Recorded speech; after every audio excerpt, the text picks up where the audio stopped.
I'm honored in many levels at this very moment. This is my first interview with Jake Funkmayor. Incredibly enthusiastic documentarian and supporter of live music, particularly the world of Ground Up and Snarky Puppy.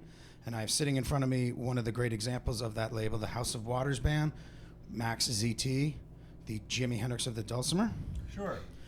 Moto Fukushima, veteran bassist, and a man from Buenos Aires, a place our engineer Ira has been to many times, Ignacio Rivas, all of House of Waters. Welcome, gentlemen. Thank you for joining us. Thank you. Thank you.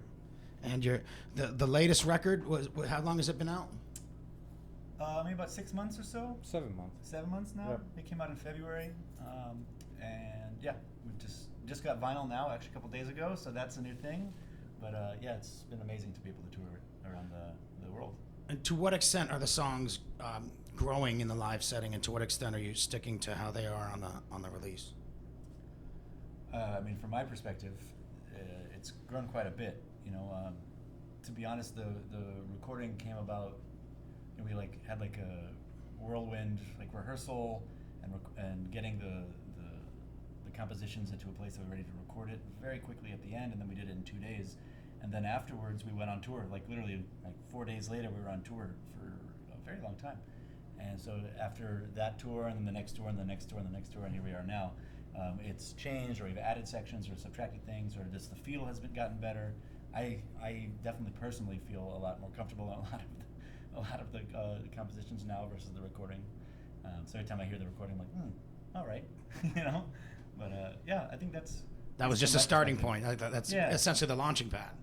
You know, and I'll let these guys tell their perspective as well. But you know, that recordings, it's a lot of different, kind of approaches about how you want to think about it. Is it like a full finished masterpiece, or is it kind of like a documentation of a time period?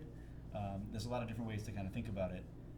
And for me, I've always kind of thought about it in the latter, with really that if you listen to our earlier records, that's how we sounded then, and then 6 months later we sound like this, and 5 months later we sound like that, and a year later it sounds like this, and so it should be changing, constantly. That's at least where I'm at on it. So how would you say that this record changed from the previous one? You guys want to jump in? I think you get this one. Well, this is actually the first record with the three of us playing. We had a different percussionist playing on our self-titled ground-up release, House of Waters, and actually shortly after that record came out, Ignacio joined the band, and from then we've been really it's been awesome, and the vibe has been great, and the energy's been great, and the touring has been amazing, and also it went from percussion to drum set, and so that, Moto could probably tell you a lot more about that, but that freed you up. There's a reason why drums and bass go together really well. Yeah, well, I mean, even actually it affects to the recording as well. Like a previous album, we had percussion player, he was amazing, but for the percussion, he can layer the percussion over the stuff. But this album, we just have drum set and no overdub at all. So same thing on the live setting. When percussion player, if we have 2 or 3, it gets a huge full sound of the layer. But technically drum set player can handle by yourself. Yeah. So that's, I like it. Thanks. And less payment. Yeah. Yeah. You should get paid for each arm, right? That's yeah. I think that. If only. You sound like an agent. Listen to you. So there's a lot of roots in Irish music, and in Indian music, and that's part of what is so wonderful about your music. But can you talk specifically about what you learned in Senegal? Yeah, I spent many years in Dakar, in Senegal, studying with the Sissoko family. They're a family of griot musician. They're mostly kora players and djembe players. They're incredible, absolutely incredible musicians. Every Sissoko I've ever met. And up to that point, I was playing the folk and Celtic and Irish music tradition of the hammer dulcimer, which is how it's used in this country, which is very single line, melodic instrument, which is beautiful. And now actually I'm getting kind of back into some of that stuff as time has passed. But the kora kind of operates closer to how a piano operates, where you have your different hands doing different things. Where a thumb would be playing one type of thing, or your bass line, and a finger is playing a harmony, and the other thumb is playing a melody, and the other finger is playing improvisation. And there is this, obviously there's overlap, but there's a lot of separation of that, similar to a piano, how your left hand is playing bass line and harmony generally, while your right hand is doing the melodic aspect. Obviously that's not strict to that, but that is kind of like a basic rule. And the dulcimer is not like that at all. It's all both hands just playing one melody. And so after studying with the kora players, it was really like, oh, okay, what is his right hand doing? Maybe my right hand can do that too. And then all of a sudden it became this kind of orchestral sound, much larger, much wider sound, less melody and more groove and more kind of pads and more textural. It really changed everything for me at that point. And textural, but you also leave space for their character to come out as well. Ideally. Well, on the record you do. We'll see about tonight. Yeah. I mean, that's actually one of my biggest musical kind of difficulties is like the stepping back and like leaving that space, because if you look at the tradition of the instrument, it's the melodic lead in the Irish and folk music. It's studying with the Senegalese players, it's a complete full sound. And then when you look at Indian classical music, it's also the only melodic thing as well, and so it's very easy to overplay, and so to have that kind of mentality of like, wait a second, I'm not the only melodic person here. Right. There's a lot going on bass as well as drums. Can I give that space to allow for that? And that's something that I don't think is gonna, like that kind of balance is something that's really important, but also it's like that challenge is probably going to be there for a long time, because you get so excited, you want to play all this stuff. You're like, wait, silence is a note, and all this stuff is important, and giving that space in a group context is even more important than even as a soloist you should be able to do this, but as a group context it's even more important. So that's the challenge, at least that's one of my challenges. One of the challenges. So Moto and Ignacio, are there any ethnic styles that you have found particularly inspiring that still carry into the way you approach music today, that you studied when you were younger, or that you study now? In my case, I try to play as many styles as I could. Growing up, I was always interested in Latin jazz, rock, all South American rhythms. And I come from Argentina, so there are certain things that I kind of like have built in. But I think I just try to hear what they're doing and react to that. And sometimes things come up, like I'm like, okay, here maybe like a Brazilian rhythm would fit, or some other I don't know, like rock thing would be better here. So it's like I'm trying to react to whatever's going on. Me, yeah. Well, I do everything. Yeah, from classical music. I grew up with classical music. My mom was a piano teacher, so I got classical training. And I switched to jazz. I got good study of jazz. And then I was very lucky to get in the scene of the South American music scene in New York and Boston. And I learned Argentine music, Peruvian music, and Colombian music, like quite heavy way. And actually, which is very related to African music. Oh yeah. Basically, it's the same. So I had a chance to play with African musicians as well in New York, and that's the good part. I mean, the best part, being in New York. It's like almost traveling all over the world. Being there is like same as traveling all over the world. So. And your bass is how many strings? 6 string. And so what does that do for you in terms of your dynamic range and how you're able to interpret different types of music? Right. Well, for me, that 6-string bass is like a composition tool at this point. It's same as like a piano or guitar. It covers the probably 2/3 of the piano range. It has a 4-octave and a half. It's quite wide range. So I can do everything with that instrument. I can vouch for that. So, but I'm using it as like these like past like 3 years, like that instrument as the composition tool, heavily, and I'm thinking me as the composer heavily. So when I play on the live, it just natural instrument. Like I can do everything, like from bass to guitar to chord to melody, everything. So it's very fun instrument. But personally, I love playing bass part. Personally. But in your solos, you can sound like a whole orchestra. Yes. Oh, yeah. Yes. It's fun. If you close your eyes, you don't realize that it's one person playing. I Cool. can tell. Really? Thank you. Yeah, absolutely. Great. Do you guys collaborate? I know that the songs come together. You work together to finalize them, but do you collaborate from the start of the song, or do you generally, one of you is bringing a somewhat put together piece? Depends. Sometimes it's fully like finished, and then it's Like, what's an example of each from the record? let's say Wall, for example, right? Yeah, Whoa, when I play wedding song. When I Yeah. play is a good example of like one that was already composed and the form and everything. Yeah, it was pretty much done. We just had to learn it. Yeah. And that's that's one aspect.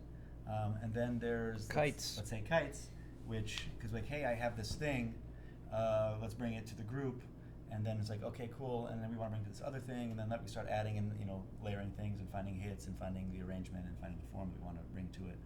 Together is another song that kind of was this kind of collaborative composition as well. So there's a lot of there's no wrong way.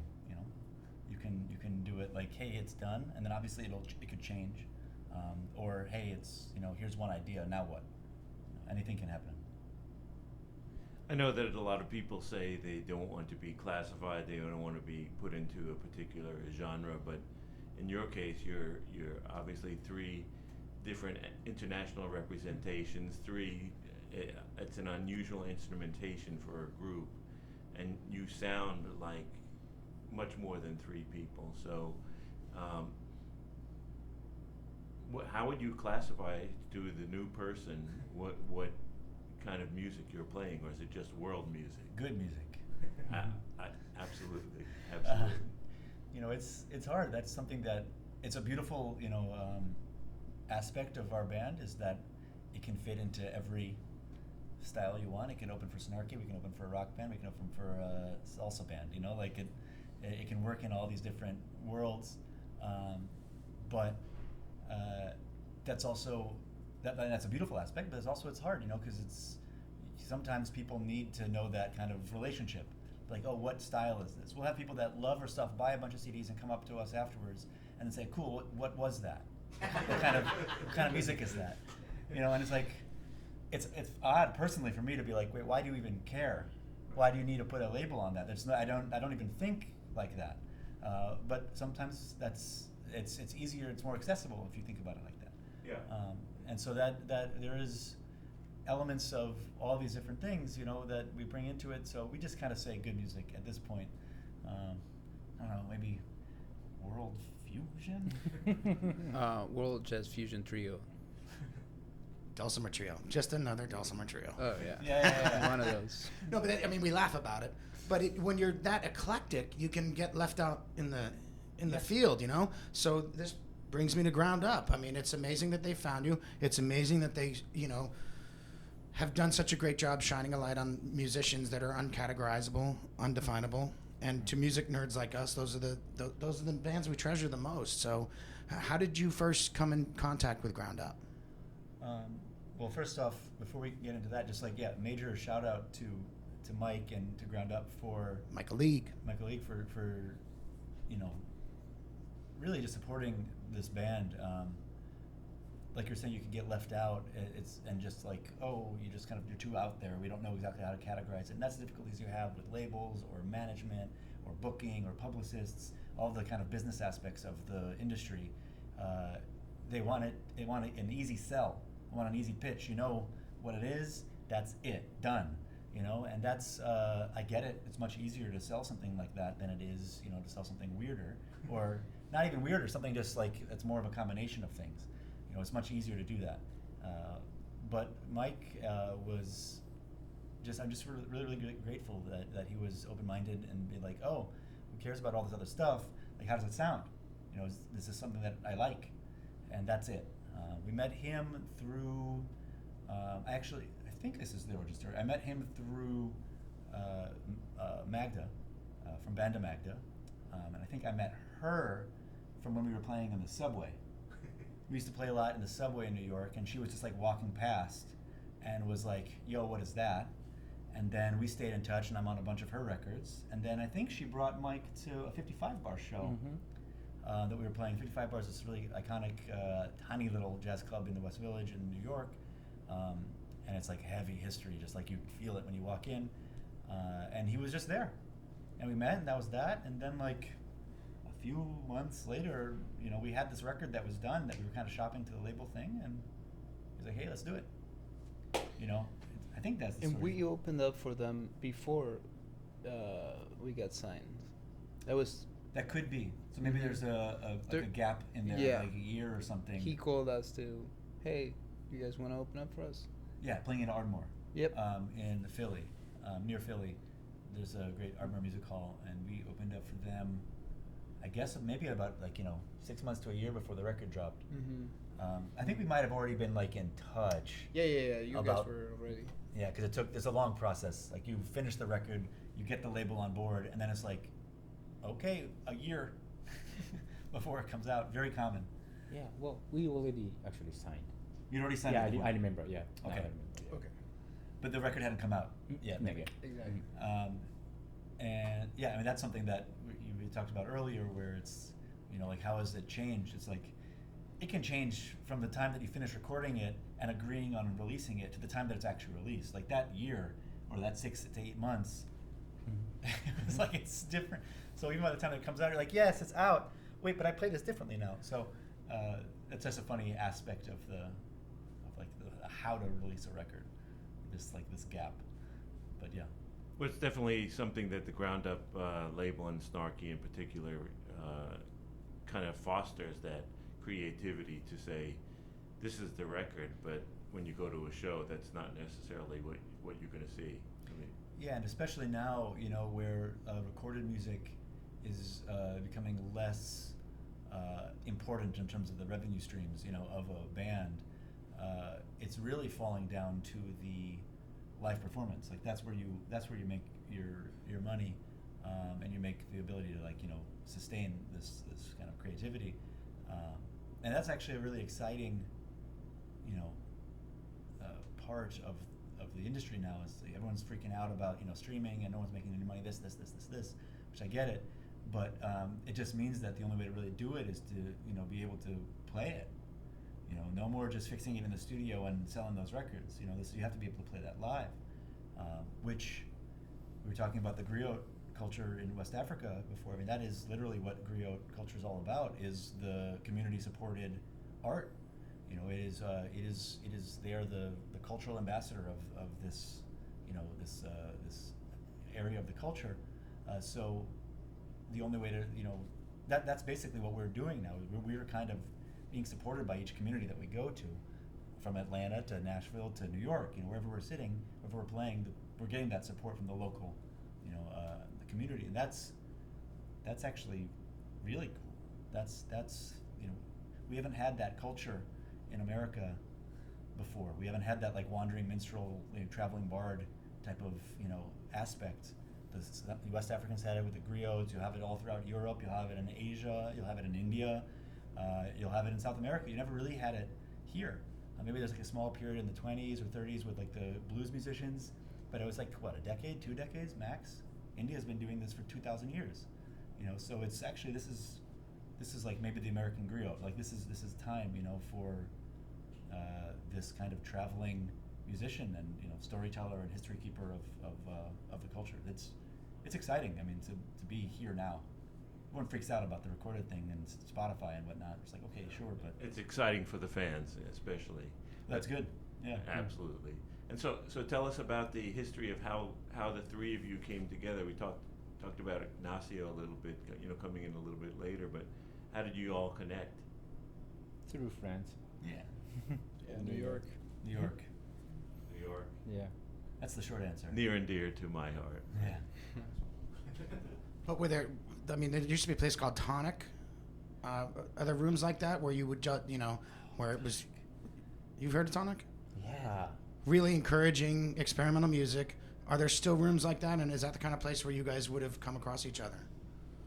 We played a stupid restaurant gig, and that's how we. Yeah. A restaurant. Restaurant gig. Yeah. Like there was like a weekly restaurant gig.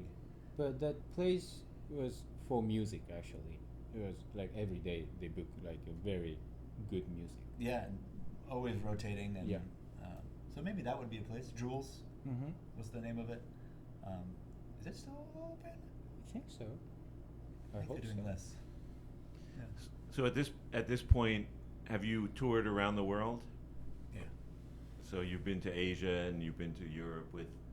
We've been to Europe 5 or 6 times now. 4, somewhere in there, 4 last year, once this year. and then once with Snarky. Uh, yeah. Oh Yeah. yeah. So 6 times to Europe. We went to India this past December, which was insane. And then now actually we're going to Hong Kong in early November. Where are the audiences most attentive and appropriately responsive? Oh, Oh. jeez. England. England. Wow, that's a I fast would answer. say, or yeah, Yeah, England. that was. Yeah. But in general, Europe was very nice to us. Mm-hmm. But you must have played some amazing venues. Yeah. Oh yeah. Yeah. Give us an extreme, like the best venue, and then maybe the most not musically congruous venue. I don't want to say. Well, in terms of, Oh I'm gonna skip. well, I'm in gonna Europe. There's Europe. There's a couple of stories we can get into, but I just want Sure. to the NH7 festival in India was also like, Huge.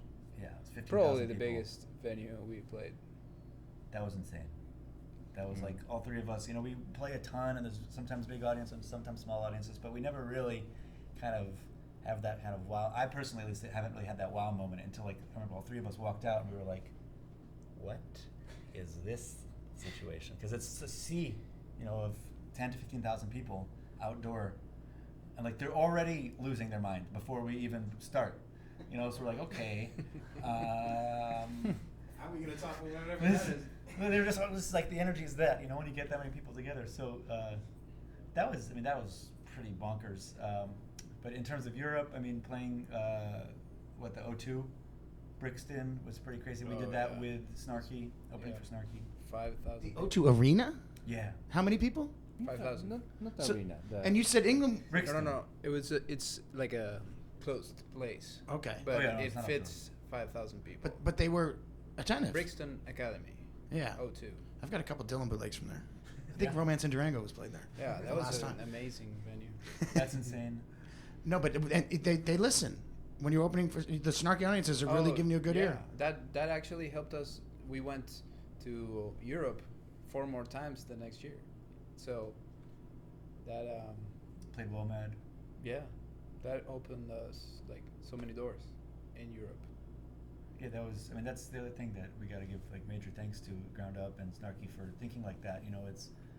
I've mentioned it a few times on stage, but they really have that kind of rising tide, mentality where they don't have to bring us here or there. They don't have to do any of it. It's not just us. You look at their tour. It's at least 60%, 70% is with a support act. That is out of their pocket. To spend all this stuff and do all this stuff. And Yeah, the support is like they're supporting them. Mhm. It's like Actually, yeah. they support us. right by doing that, and they don't have to, but that aspect of community that they're really kind of trying to foster is really just rare, very rare, in the industry now. And so to have that kind of mentality and that understanding is, we're very grateful for it. Yeah, we see that, throughout the whole Ground Up relationship, but it's definitely apparent to us that a lot of the jazz artists, or especially eclectic bands like your own, generally get a better reception in Europe than they do in the States. States, the people want banging music, rock and roll and dare I say metal. but Sure. definitely the more intense, I would say, layered textural music is to me much more popular over in Europe and around the world, even in Japan or Australia. It seems I haven't been to Australia, but I've listened to some of the recordings there, and they sound really, really strong in terms of audience participation. Yeah. So, where did the name House of Waters come from? Is there meaning to it? For sure. Or just like put these words together randomly. No, this is kind of similar to what we've been talking about. This different collection of influences coming into kind of one solid structure. These streams of thoughts and different styles of music coming into one place. There's fluidity. It changes, but there still is this structure. And that's something we put into our compositions as well, by adding improvisational elements and all that type of stuff. Basically, it's just these different ideas, of these different waters. Each of them, these streams, having so much richness to it. Each of them coming into one place. There's a great Jerry Yulesman photo where there's like this house and these roots are coming out of it. Pretty famous photo, and it's a really fun visual to kind of think about, where these different kind of aspects coming into one kind of built place. And that, of course, is a beautiful thing. We see the final product, where how you assimilate it all and make all these decisions. I just wonder along the way if it can almost be a burden when you have so many different thoughts, so many different ways that a song, a composition, you could 2 different ideas for a section to completely, not a burden, but it can be almost overwhelming to kind of, I don't know, distill down to what is going to really work for that song. If you have a head full of ideas, it's driving you insane. You know what I mean? How do you choose the proper idea to work in the setting? And is there a lot of trial and error? Go ahead, Ignacio. Go ahead, Tomo. That's the main part of the composing or performance. Choosing is the main part. Yeah. We've been practicing. We've been playing the instrument. We have the theory. So we have like a color palettes. Like let's say like a 24 colors, 100 colors. You had the just choice. That's the part of the how we create the art, I think. Sure. Yeah. But when you're in the studio, is there the luxury for trial and error? Are there radically different versions of some of these songs sitting on the cutting room floor somewhere? Probably not in the studio. In the studio, yeah. In advance. Yeah, rehearsal, yes. Yeah. Yeah. Definitely. I feel like it's just following your ears. Be true to whatever sounds good in your head. So, for example, the song Together used to be completely different. It had more parts, and it was in a different time signature. It was completely different, and something wasn't right about it. And definitely it must be in one of our recordings at my place. And it never sounded good to us. So we just thought, hey, something has to be changed, maybe simplified. And usually simplifying, it's a good choice. You can always do that. Yeah, I mean, that helps. Simplifying the composition and let the more elegant stuff come out in the improvisation. Yeah, trust that then everything will develop, especially playing live. I feel like we are very lucky to be able to experience the live thing, going on tour fairly often. That really gives us so much room to explore and still playing the same compositions. That can be very challenging and inspiring at the same time. Like, you're always trying to find stuff that sounds good or better. Yeah. So the question basically for each of you, it's just something I always wanted to ask people like yourselves who are really virtuosos on your individual instruments. When you're soloing, are you literally playing notes that are coming to you like in split seconds, or are you seeing the path forward many notes ahead? It's like a road. It really depends. Moto alluded to something which is the crux of improvisation is choice. You're supposed to be so deep in the moment that you make these choices and like are just going with that, you know, and kind of almost being like a conduit, you know.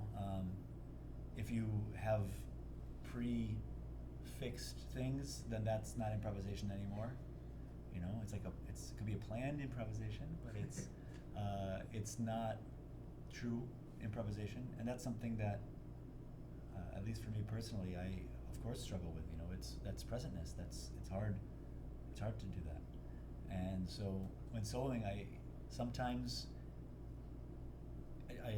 I try to just drop absolutely everything and come fresh. Other times I'm like too in the moment. I'm too like nervous, or like there's something in my head or something's going on, and I fall back on what's comfortable, and that's not improvisation anymore. It might sound good, and people might like it, you know, but that's not improvisation.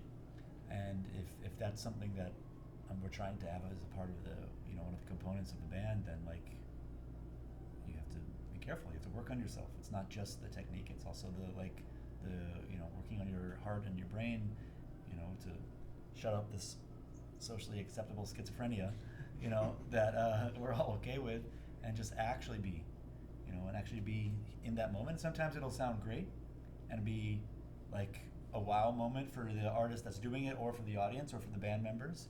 Other times you'll just fall flat, like fully, and people might not even notice, but like you'll definitely notice. Like I've had solos that people like, and like, wow, that was great, but I'm like, that was terrible.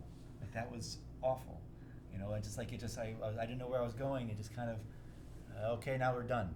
You know, I've had plenty of those. You know, but that's one of the kind of, you know, end results of trying to be in the moment. Ideally, you get your technique and the language that you're working with at a high enough level that you won't fall too hard. You know, you won't just stumble. But that happens all the time. Got to take some risks, right? Yeah, ideally. How about you, Moto? Yeah. So, What do you think? improvisation? Yes. And also, when you're in the midst of a solo, to what extent are you focusing on the notes you're playing now, and to what extent are you Yeah. envisioning where you're going You know with what? Oh, it's a secret. Confidential. What? Tell me, Moto. We've been I don't asking tell for years. it? The man has a method. No, I'm kidding. But Wait for your DVD in 20 years or something. Yeah. The reveals all. You have to buy my DVD about improvisation. No, like, well, I try not to think anything. That's would be ideal, you know. Ideally, I don't think anything, and I'm like listening to me playing. That would be the best, actually. You know, it's like I'm sitting inside me, and I'm just listening, like another me is playing. That's presentness. That's amazing, but not always, you know. So then, like, okay, I have to think, and okay, like it's good to have like a whole picture of the solo, but then actually it's almost composed, and it's improvisation, but it's a little planned, you know. So you're saying you're for limiting myself. the freedom of where you could go if you're thinking too much about where you want it to go. Yeah, so same as Max, try to be in the moment, you know, and but it's very Sometimes. yes, but it's very difficult to describe in the words, you know, the view, like probably. Yeah, right. It's like something like undescribable in the Yeah. words. And what they're saying, I think, would be tougher for a drummer. I think at some point you have the rhythmic element that you must maintain while you still want to, you know, be in the Exactly. moment. Yeah. Well, definitely trying to keep and help and help the others also stay with me while I'm playing a solo. So that's an aspect. But I'm always every night I'm thinking, okay, what worked last night won't work tonight. What didn't work last night won't work tonight either. That's a very Miles Davis way of thinking. Oh, I'm just try to find something new. I mean, and listen to what you play, see what that takes you. And yeah, and which is the most difficult part, at least for me, is, I mean, I guess for everybody, but it's like just jump in that pool and don't be afraid, you know, because yeah, usually when you just jump, you know, sometimes some not nice things come up, but it's part of the experience. So You just gotta go and jump. And also, I think it's more exciting not only for the player but also for everybody that knows that, hey, this guy is just he's just jumping for it, going for it, and I enjoy seeing that in other musicians, and I try always to give that. So yeah, it's never, you never know what's gonna happen, but sometimes you have like kind of like a form in your head or like a shape. Okay, bring it from here to there, but that you decided when you play the first note. Right. Now, if you're in a less ideal music environment, that occasionally, I'm sure it happens, are you more likely, no, if you're playing... No, I know. Yeah. Fully. Are you more likely to not, to do more of a form and think it out and know where you're going and keep it, just get through the solo and keep it going? Or are you even, can you even be more inspired to be like, screw it, and I'll just go way out there? Usually, when we have those experiences, my approach is, how do I uplift these guys? You know, because I'm not having a good time, so they're probably not having a good time. So we have to change that. Like, how do I say, okay, you know what? It's about the three of us now, you know, and then kind of turn the camera, you know, instead of just on the instrument or me or on the audience. Now it's on the group and that enjoyment, you know, because then you can walk out of there feeling great. Who cares if there were 4 people in the audience? You know, doesn't matter. Yeah. We're playing for us at that point. Yeah, we've been in situations like right after coming from a tour that people were going crazy. We've been like playing some gig that, you know, like corporate gig, and everybody would be like on their drinks and stuff, chatting on the other side of the room, and we would be like trying crazy stuff. And yeah, that's great. Although, when you try crazy stuff in front of people that are looking at you, that's like, let's say in New York, then that you get that pressure that really makes whatever the choices you're taking stay with you way more. I feel like it's very important who is your audience. So we really take it very serious. Like, the audience is very important for us. So when the audience is like really ramping it up and getting more and more into it the more you play, does that make you kind of change your attitude and try to take it to another level? Yes. I mean, in my case, I feel responsibility to play off that energy. Definitely. One of the things, we mentioned indie music, but more specifically, a lot of the improvisers that over the course of time I find very interesting, Derek Trucks would be a great example, studied specifically East Indian classical music. Have you guys any familiarity with that? And what is it specifically about that? East Indian, I don't know. East Indian classical music. I know about North and South Indian. Those are the two main aspects of Indian classical music, where it's Hindustani music from the north or Carnatic music from the south. I mean, I guess if it's East, we're talking Calcutta, which is probably that'll be Hindustani music. But yeah, I've studied. I used to live in Bombay and studied a ton of that. What are some elements that how it inspires you? It's related to what we've been talking about before. You know, there are these. It's called raga. It's like the harmonic structure of that style of music. Tala is the rhythmic structure, and raga there's 1,000 ragas basically, hundreds, maybe about 40 that are very popular, but tons of different stuff. Each one of these ragas has a different set of rules and different notes, different orders of notes, ascending and descending, and it's fully improvised.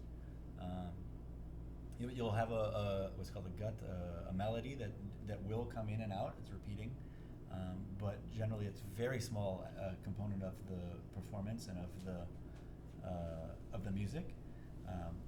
It's like an hour and a half, hour to 2 hour long concert is usually what each one of these ragas is, and your gut is 4 measures tops, and so it's one piece the entire time. So really at that point it's like what we've been talking about. It's a practice of presentness. It's and understanding arc and shape and patience, a lot of those aspects that are easily transferable to life in general, but it's really what I took away most from that music was the philosophical aspect of it. You can learn any of the notes, you can learn any of the guts, any of the melodies, you can learn the raga, but how do you improvise within that structure for that long and have it be meaningful? And it's part of it is technique and practice, but I feel the vast majority of it is personal, practice of trying to be in that moment, which is enlightenment. I mean, it's enlightenment. So of course it's hard. It's not an easy thing, but it's definitely, that's what I took away from my studies with, I was studying with Pandit Chief Kumar Sharma, who's the preeminent santur, virtuoso, pioneer, anything you name, any accolade, he has it. He's now in his 80s, and he's just, the most enlightened person I've ever met. And that meeting him and living with him and working with him for so long easily can be a part of your study. I learned more from taxi rides with him than from sitting in front of my instrument, guaranteed. It's not even close. So that aspect is something that I also try to bring into this music and this band, and is that presentness that we're talking about, and so that's, again, it's hard. And especially living in a place like New York, or you're dealing with tour logistics, or doing this, it's very easy to be lost in data and not have the right kind of, be going in the wrong direction, or not wrong, but going in a necessary direction in the business, but not something that helps this aspect, this presentness aspect. And so that's something that I need to work on, and we all need to work on, I guess. So I'd like to ask each of you questions, starting with Ignacio. So playing with these two guys,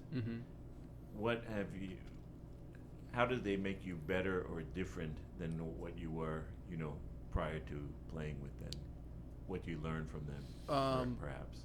Well, first of all, playing with them, they're two very unique players in their own way, and so that forces me to find whatever sounds good in situations that I've never heard before. So that's definitely a huge improvement in my decision making, because playing with Max, it's a very percussive instrument. It's a percussion instrument, super unforgiving. So I have to stick and follow as much as I can what he's playing without overpowering and without playing too much. And he's already playing a lot. So what? Yes. He said not enough. Which is great for me. I love it. Nice. Yeah. And don't have to work on that. Nice. All right. And I feel like, we all grow from each other. Moto is also an incredible musician. Besides his amazing bass playing, so it's all growth. Every time we play, we then listen back to whatever we did. We talk about it. It's like we grow together. That's how I feel it. So definitely, it's been super nice to me to be able to play with these guys. Same question to me? Yeah. Well, you covered most of the part. Yeah. It was good. Say that I'm great. Yeah. That's the only thing that I require. Well, but let's say like a difference. Well, yeah. Well, it's just very unique, like Dasma trio, And actually, I've been playing like a African kola trio or like African oud trio, with Kane Matthews. So, once I played with a bagpipe player from Spain, like it was trio as well. So I've been, experiencing like a eclectic, like a kind of, a trio. But with dulcimer, I don't know. What's the difference? I don't know. Do you find you play more melodically, maybe? That's very true. That's very true. I play, well, let's say I'm playing 35% like bass and 35% like chord performance like a keyboard player, and another 30 for like a playing solo, I think, in this setting, which is, Melody, yeah, melody, which is very rare for the bass player, and I really appreciate, I'm having like this space and like, you know, not every musicians love like a bass player playing chords or melody, Some people are kind of against that kind of stuff, but I try to, be free and try to break the rules. So, and actually this group is the probably the really the only and best opportunity and band, and I can do something like that. So yeah, I really appreciate like these two guys. They support me a lot. They always positive about what I'm doing. Yeah, yeah, it's really appreciated. Your support act. Yep. What was the question again? Sorry. Be in the so moment. How man. does playing with these two guys change or improve? How's with- that changed? Yeah, I mean, I've been playing with Moto now for like a dozen years. So a lot of my anywhere near like this area of the field of the music is very tied to Moto. Over Actually, that's very true. you know? Yeah. And we were talking about change like 12 years ago. We were both very different players. So like we're saying, how has it changed? It's like, well, we've kind of done it together. Obviously we all have our separate things as well, but we have been working on this, this one project for a long time. And so, yeah, I mean, I have this Indian classical element of mine. I have some, solo element of mine. I have the folk kind of element of mine, and the, some of the West African stuff as well. But in this kind of jazzier or fusion, whatever, this aspect of music, this is the area. This is the band that is, I guess, that's fulfilling that change. So, I mean, anything that's related to harmony has come from this group. I haven't really had a background in it. Comping, we've been talking about comping for years now, and how do I comp? How do I have an open string instrument that rings forever? How do you support, a solo, whether it's bass or drums, in a way that's going to be rhythmically tight and clean and supportive. It's not just something cool that I can do underneath somebody's solo. It's also, I'm supposed to be complementing. I'm supposed to, be supporting and keeping that kind of bass, but also inspiring. So how do I give just enough musical element to inspire, but not too much to overpower? And that's something that I never even thought of before. Because my backgrounds were very different. They didn't have any of that. There is no comping in Irish music, really. You can I can go to chords, but especially for the dulcimer, it's all melodic lead. There's comping in bass and guitar, but that's not what the dulcimer's for. In Indian classical music, it's literally duos of melodic instrument and tabla, or melodic instrument and pakawaj, or mridangam, or kanjira, or gatam. It's always percussion and melody, almost always. Obviously, there's differences, but so my background is not in that. So this group has given me that opportunity, and I bring that into other stuff. I was just in Chicago last week playing for the South Indian group, and other people are taking solos. And normally my instrument's role in that thing is to stop playing 100%. But that also, because of how big of the sound the instrument has naturally, when you take that out, it feels so empty. So they want me to keep playing.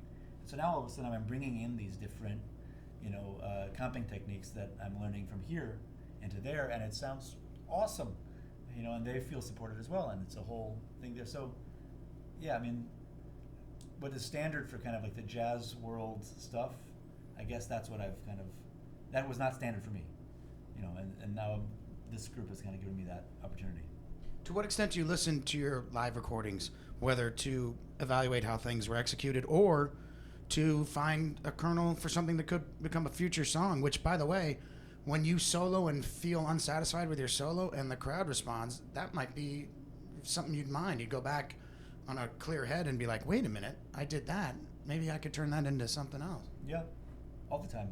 We almost video every single show that we do, 3-camera shoot. Pretty much every show that we've done in the past, like 3 or 4 years, has been recorded, other than the Ryman. Yeah. Union? Yeah, they charge you a lot of money. Can't even like with a phone. I was like, oh boy. Same thing will happen at the Beacon. Yeah. But have you ever lifted from your own improvisation some sort of passage that became the genesis for another song? Probably. Possible. Not specific that you remember. No, nothing really. But I mean, I'm sure we've listened to something and you hear. No, that's not true. All the time, we'll hear But something. it's usually from just playing it. Hey, you remember, what did you play last time? The part. And it's like just from remembering. We not necessarily we gotta go back to the footage and check that out. But definitely every show, yeah. What you did there was great. That other thing, maybe not. But it's kind of like we talk about it, and yeah, that evolves. Like that's main thing, and that's great that we get to play live. That. Let's do one more question each. Yeah. All right. So, how do you come up? This is another kind of question for an instrumental band, but the song titles. Do song titles mean anything, or are they just kind of random words that you've come up with, or do you try to project the title from the music? Me personally, I put random title. No, you Kinda. No, Random, look at La because- Semana, okay? Where did that come from? Yeah, you had this It's a week of stuff, and it has all the South American influence, and so you said, okay, you know what, we're going to call it the week. Yeah, and La Semana, yes.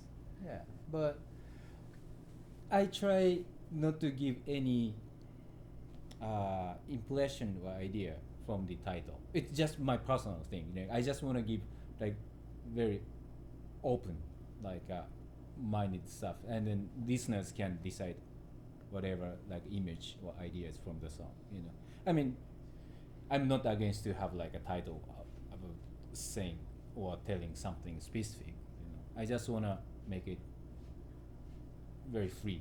You know? So But then also we have like Kites, for example, yes.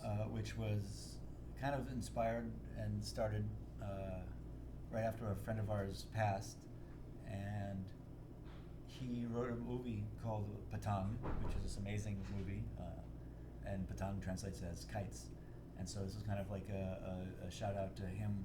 Right after he died, we started. I started like the first thing started, and then brought that to Moto, and then like we added this thing, like we were talking about before. It kind of evolved into this other thing.